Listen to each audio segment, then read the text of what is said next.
Breaking news in the Bronx. This is Bronx Fan Central.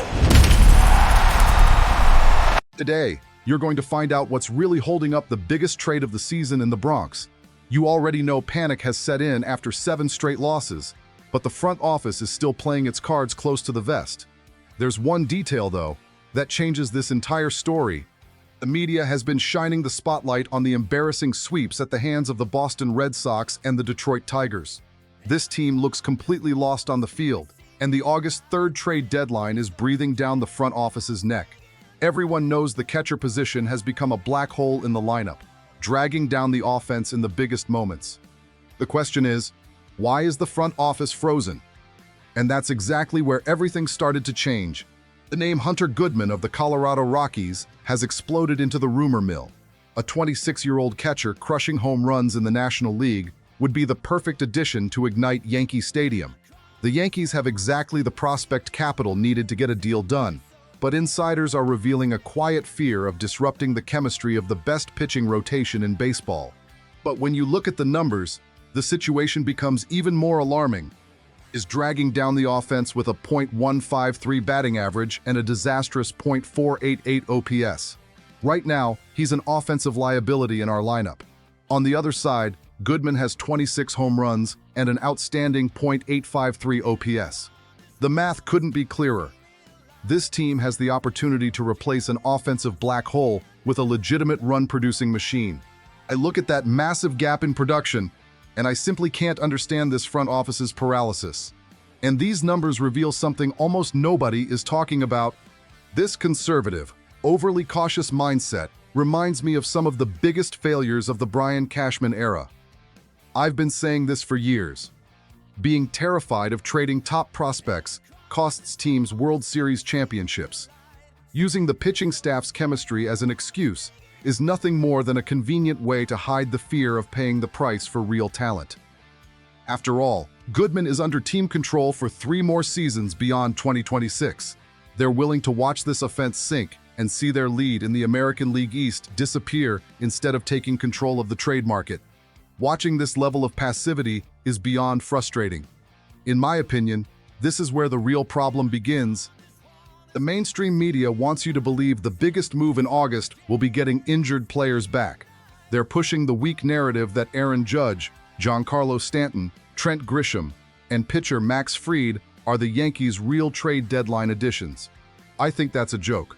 Counting on the health of players who constantly get hurt is a terrible way to save a season. Nobody wants to admit that calling up Carlos Lagrange to the bullpen or George Lombard Jr. to the infield doesn't solve the glaring hole in the lineup. They're disguising their lack of aggression in the trade market with false hope from the medical staff, selling fans a cheap illusion while another disappointing season slips away. But there's still one thing that could change everything. If the Yankees front office doesn't pull the trigger now, this championship window could slam shut this season. I'm tired of watching promising years get thrown away because of an irrational attachment to minor league prospects who may never become impact players in Yankee Stadium. Bringing in a slugger with 26 home runs isn't just about stealing wins in August, it's about sending a loud message to the rest of baseball. It's about proving that the New York Yankees don't accept mediocrity at any position. If we keep running out Austin Wells' struggling bat and continue depending on medical updates instead of real upgrades, we'll get exposed in the playoffs. And that's exactly what could define the next few months of this season. Yankees fans are tired of being treated like fools in the Bronx. The loud boos after another offensive collapse prove that everyone's patience has run out. The entire clubhouse feels that pressure. The pitchers start trying to be perfect because they know giving up a single run could mean losing the game. Aaron Boone starts losing control of the clubhouse when reinforcements never arrive, and the team falls apart under the enormous pressure of wearing the pinstripes. I can feel the frustration every time another scoring opportunity disappears and another inning gets wasted. But the fans' reaction makes this story even more interesting.